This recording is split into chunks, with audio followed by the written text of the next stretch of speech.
संगमेश्वर, पुढे लांजा राजापूर.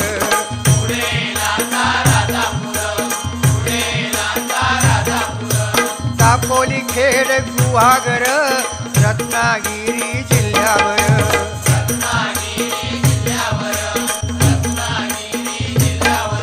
हो, गणपतीचे दिवस इले, सगळ्यांचा आनंद गगनात मावाना.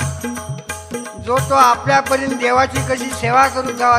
पूर्वी काय होता, आपले आजोबा वगैरे सांगत, त्या गणपतीची किंमत फक्त ₹1.5 होतो. आता खरा वाटायचा नाही, कारण दिवस भराले. आता तो